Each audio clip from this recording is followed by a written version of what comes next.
Maharashtra ST कृती समितीचा आज संप आहे। प्रलंबित मागण्यांसाठी एल्गार पुकारलाय। मुंबई सेंट्रल एसटी डेपोमध्ये घंटानाद आंदोलन केलं जाणार आहे।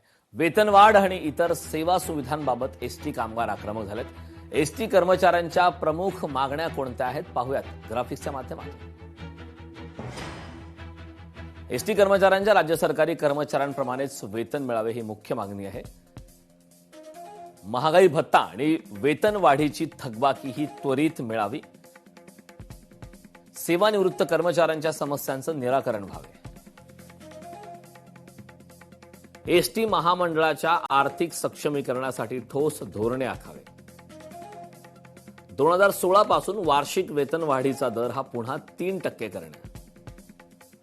एसटी महामंडळासाठी स्वतंत्र बजेटची तरतूद करणे। भाडे तत्वावरील गाड्यांऐवजी स्वमालकीच्या ई बसेस घेण्याची मागणी। एसटी कर्मचाऱ्यांच्या या मागण्या आहेत आणि या संदर्भात आज संप केला जाणार आहे। त्यानंतर सरकारकडून नेमकी काय भूमिका असते, काय पावले या एसटी कर्मचाऱ्यांसाठी उचलले जातात हे पाहणं महत्त्वाचं आहे।